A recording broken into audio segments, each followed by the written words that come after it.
दीपक की लौ जहाँ संकेत करेगी मैं उसी दिशा में आगे बढ़ूंगा। किंतु कहीं मुझसे कोई भूल हो गई, मैं संकेत ना समझ सका और भटक गया तो? पुत्र, मेरी ज्योति तो तुम्हें सदा उचित दिशा का निर्देश देगी। इसीलिए यदि तुम भटक भी गए तो तुम चिंता मत करो पुत्र। ये ज्योति तुम्हें पुनः उचित दिशा दिखाएगी। और पुत्र, तुम्हें वहीं पहुंचकर वेद की देवी को भी ढूंढना होगा। धन्यवाद माँ। मूषक जी, वो देखिए कच्छर नगर। दीपक की लौ हमें उसी दिशा में बढ़ने का संकेत दे रही है। माँ ने भी मुझे इसी नगर के विषय में सजग किया था। इसमें तो अनेकों असुरों का वास है, जो सभी दुर्गमासुर की सेवा का असुर है। यहाँ अनेक असुर है और वो किसी भी बाहरी जीव को इस नगर में प्रवेश करने की अनुमति नहीं देते। तो फिर हम इस नगर के भीतर कैसे जाएंगे प्रभु? वो मुझ पर छोड़ दीजिए। उचित है।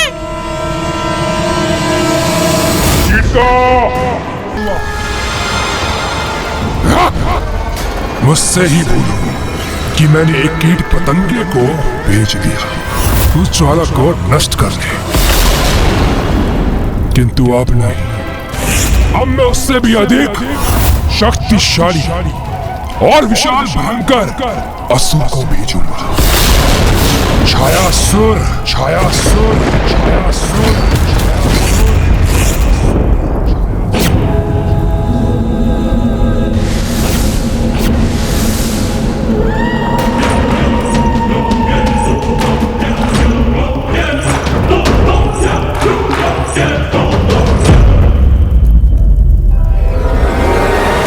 कहाँ रह गया ये छायासुर?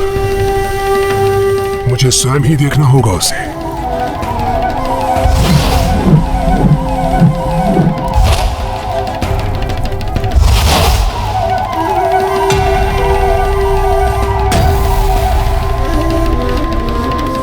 ये दर्पण साक्षी है मेरे भव्य व्यक्तित्व का।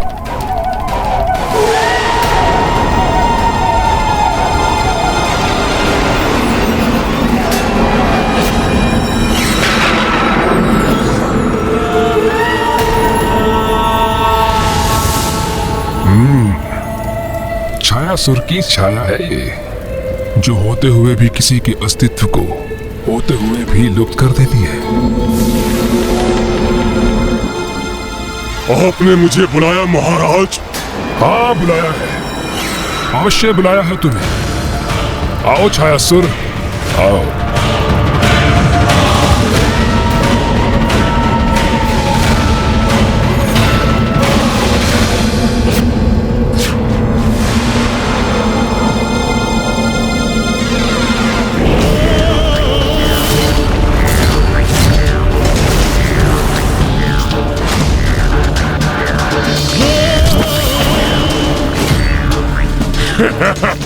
छायासुर आपकी सेवा में उपस्थित है महाराज।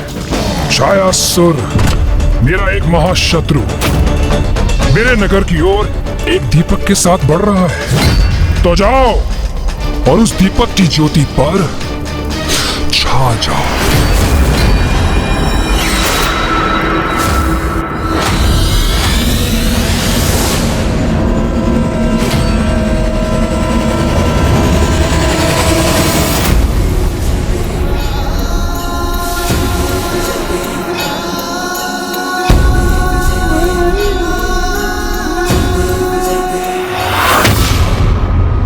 महाराज ने कहा था उनका शत्रु नगर में प्रवेश करने वाला है, किंतु यहाँ जो भी आएगा इसी प्रवेश द्वार से आएगा, क्योंकि कच्छर नगर में प्रवेश करने का तो कोई और मार्ग ही नहीं है। तो मैं यहीं स्थित रहकर निगरानी रखता हूँ।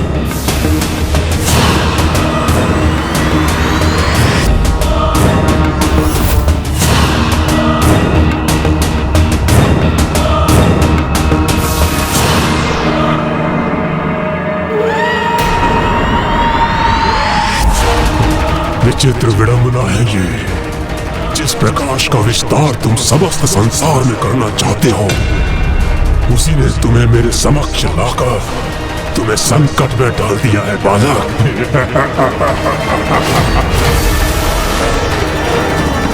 मूषक जी, आराम से चलिए। समय लगेगा तो लगने दीजिए, किंतु हमें कोई देख ना सके मूषक जी।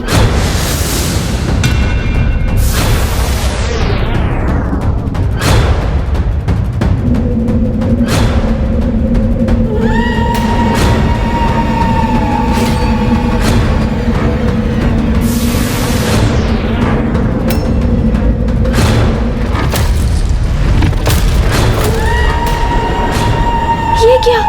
लो मंद कैसे पड़ रही है?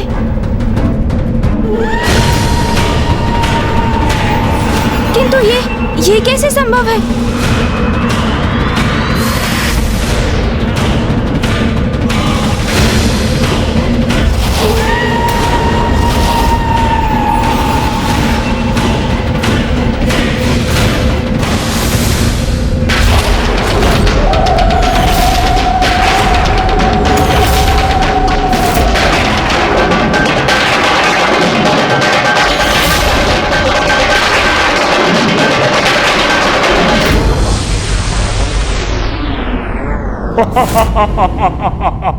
ये कैसा अनर्थ हो गया? माता का दिया बुझ कैसे गया? ये अनर्थ कैसे होने दिया मैंने? प्रभु, अब क्या होगा प्रभु? सावधान रहना पुत्र। इस दीपक की लौ को कभी बुझने मत देना, क्योंकि यदि ये लौ बुझी तो सृष्टि मेरी शक्ति से वंचित हो जाएगी। माँ का दीपक बुझ गया मूषक जी। मुझ पर माँ को अटूट विश्वास था और मैं माँ के विश्वास का मान नहीं रख सका। मैं असफल हो गया मूषक जी। प्रभु के स्वर में इतनी निराशा तो प्रथम बार सुनी है मैंने, किंतु मैं उनका ढाढ़स कैसे बनाऊं अब? मेरे सामर्थ्य पर कितना विश्वास था माँ को, मेरी सफलता के प्रति कितनी आश्वस्त थी वो, किंतु मैंने माँ को निराश किया, देवताओं को निराश किया, मैंने वेद माता को निराश किया। माँ के दीपक को सुरक्षित नहीं रख सका मैं। मुझे क्षमा कर दीजिए माँ। बालक, छाया स्वरूप में छाया बनकर किसी पर भी छा जाता हूँ, और अब इस दीपक की लौ को ढककर मैं तुम्हें इसी भ्रम में रखूंगा कि तुम अपने उद्देश्य में असफल हो गए। अब मैं वेद माता को कैसे सुरक्षित करूँगा? तो क्या अब संसार वेद विहीन हो जाएगा? धर्म का ह्रास निरंतर होता रहेगा, सर्वत्र अराजकता का ही प्रभाव होगा और संसार की इस दुर्दशा का कारण मैं बनूंगा। वेद से रिक्त यहाँ से कैसे लौटूं मैं? कैसे किसी को अपना मुख दिखाऊंगा मैं? प्रभु, आशा, इसी में ही आशा का बीज छुपा होता है। बस आवश्यकता है स्वयं पर विश्वास की। आप प्रभु प्रथम पूज्य हैं, विघ्नहर्ता हैं, तो आप कैसे विघ्न से निराश हो सकते हैं भला? अपने निराश मन में आशा की लौ प्रज्वलित कीजिए प्रभु, तो संभव है आप पाएंगे कि दीपक की लौ अभी तक प्रज्वलित हो, किंतु वो मात्र थोड़ी मंद पड़ गई हो प्रभु। ये कैसे संभव है मूषक जी? मैं स्वयं अपने नेत्रों से इस दीपक को देख रहा हूँ और उसकी तनिक भी लौ मुझे दिखाई नहीं दे रही। कदाचित आपके नेत्रों को ही भुलावा हो रहा हो प्रभु। तो लीजिए मूषक जी, आप भी अपने नेत्रों से देख लीजिए।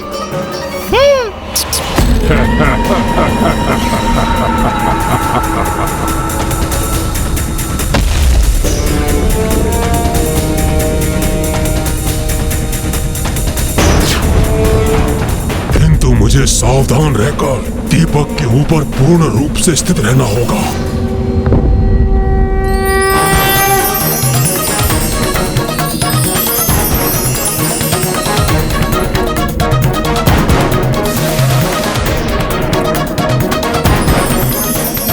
अरे नहीं, इसे ये लौ नहीं दिखाई देनी चाहिए। मैं पुनः पूर्ण रूप से ढक देता हूँ इसे।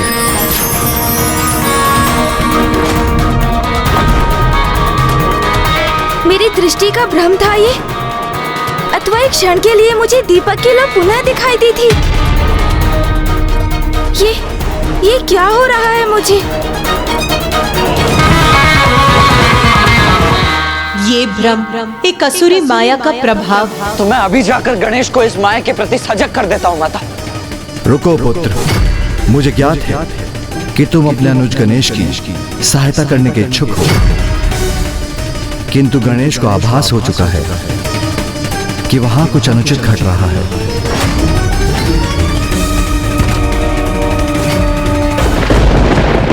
प्रभु, अब तो मैं भी निराश हो गया हूँ। आप उचित कह रहे थे, लौ तो पूर्ण रूप से अदृश्य हो गई है प्रभु।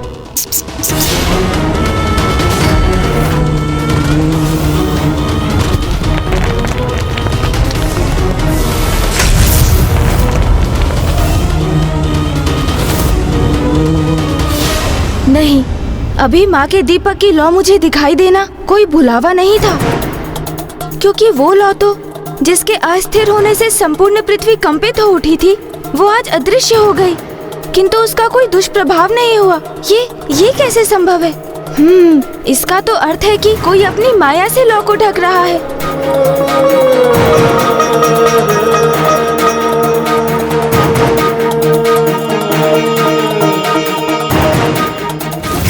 ये बालक अपनी सूंड मेरी ओर क्यों ला रहा है? मुझे बहुत स्थिर रहने की आवश्यकता है।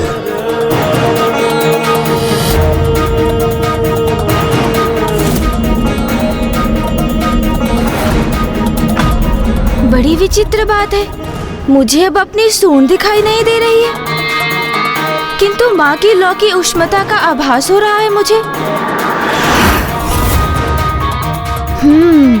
अर्थात मेरा अनुमान उचित था।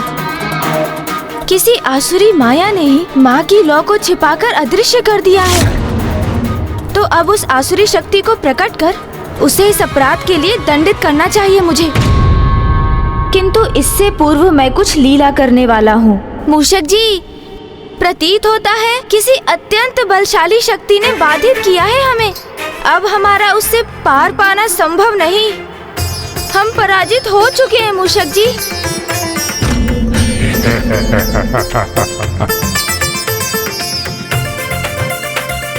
उचित प्रतीत हुआ तुम्हें बालक। ये क्या हो गया प्रभु को? निराशा से उबर ही नहीं रहेगा प्रभु। मुझे ही उन्हें संभालना होगा। ऐसा मत कहिए प्रभु। ये तो स्वीकार करना ही होगा मूषक जी कि कोई विशेष माया ही माँ के दीपक की ज्योति को बुझा सकती है। ये तो आपने उचित कहा प्रभु। अब तो जो हो गया सो हो गया मूषक जी। हम निरुपाय हो चुके हैं। हाँ प्रभु।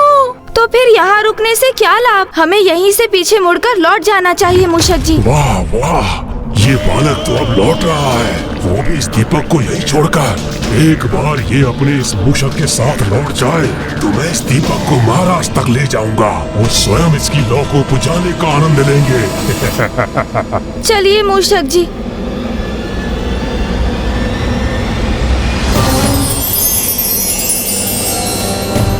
मूषक जी, देखिए मूषक जी, दीपक की लौ तो पुनः प्रज्वलित हो गई। हाँ प्रभु। अरे ये क्या हो गया मुझसे? अपने स्थान से अस्थिर क्यों हो गया मैं? चमत्कार! ये तो चमत्कार है प्रभु।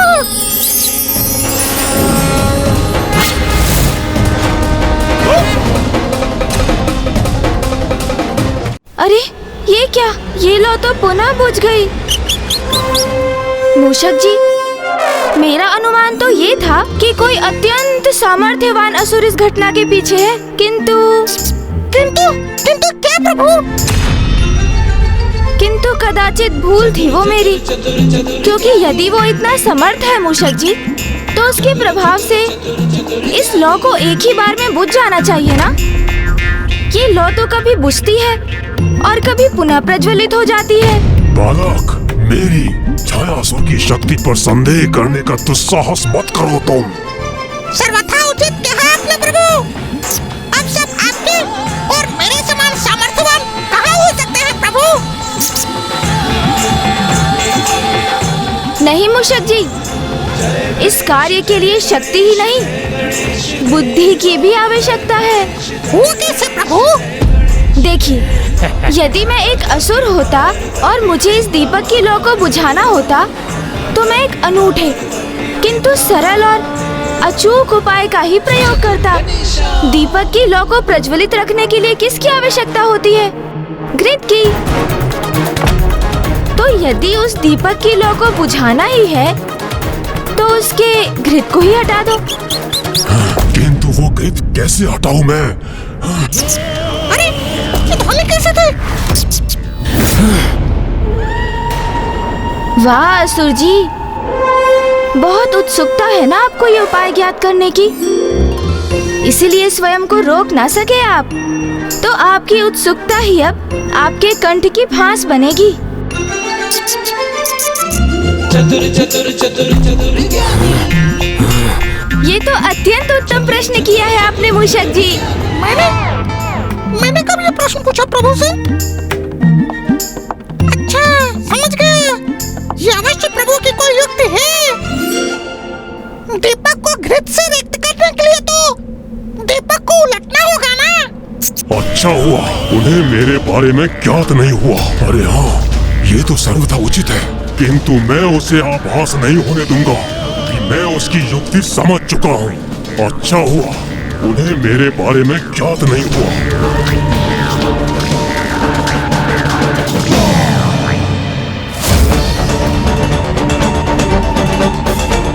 मुझे क्या देख पा रहा है ये? नहीं, ये कैसे देख सकता है मुझे? मुझे विचलित नहीं होना चाहिए, संयत रहना चाहिए। पकड़े जाने का भय तो है, किंतु एक बहुत सरल उपाय है। दीपक के निचले भाग में छिद्र कर दो तो घृत तो स्वयं ही बह जाएगा। उचित है। बहुत सरल हो तुम बालक। अभी तक तो मैं दीपक को ढक कर ही रख रहा था, किंतु अब तुमने मुझे इसकी लौ को सदा के लिए बुझाने का उपाय सुझा दिया। अब देखो मैं क्या करता हूँ।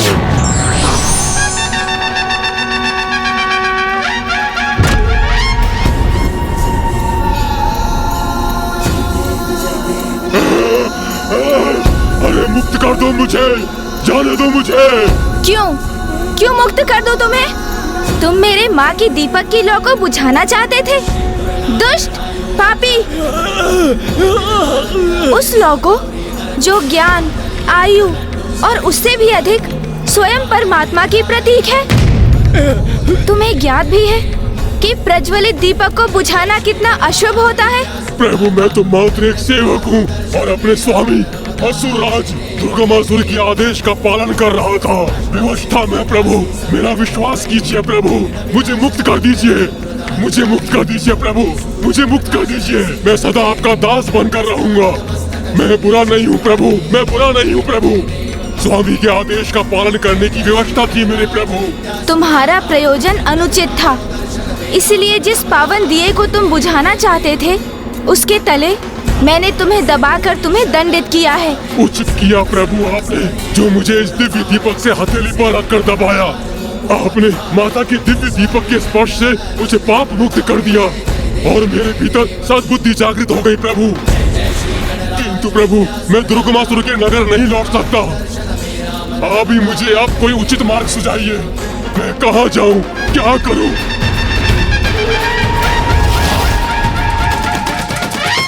तो उचित है, आज से तुम्हारा स्थान दीपक के नीचे होगा छायासुर। दीपक के तले अंधकार के प्रतिस्वरूप पुत्र गणेश ने छायासुर का भी कल्याण कर दिया।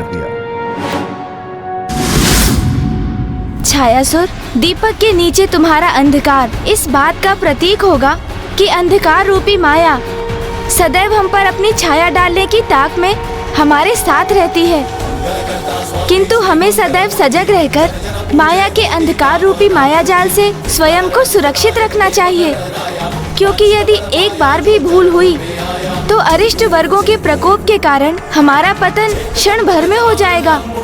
अर्थात एक छोटी सी भूल भी हमारे संपूर्ण जीवन का सर्वनाश कर सकती है।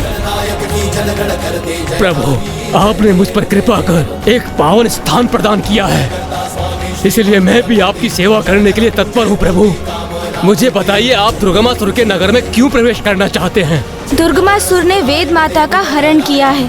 मैं उन्हें ही ढूंढकर दुर्गमासुर से मुक्त कराने जा रहा हूँ छायासुर। यदि मैं स्वयं आपको वेद माता तक ले जा सकता तो अवश्य ले जाता प्रभु, किंतु मुझे इतना ही ज्ञात है कि वेद माता को बंधक बनाकर किसी अत्यंत गुप्त स्थान पर रखा है दुर्गमासुर ने।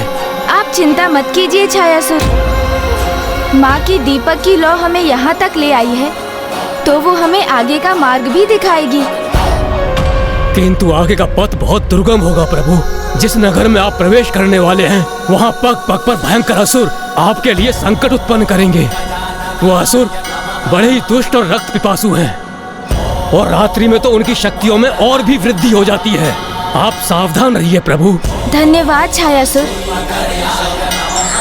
अब मैं किसी भी प्रकार से दुर्गमासुर तक पहुंचकर वेद माता को मुक्त करा कर ही रहूंगा।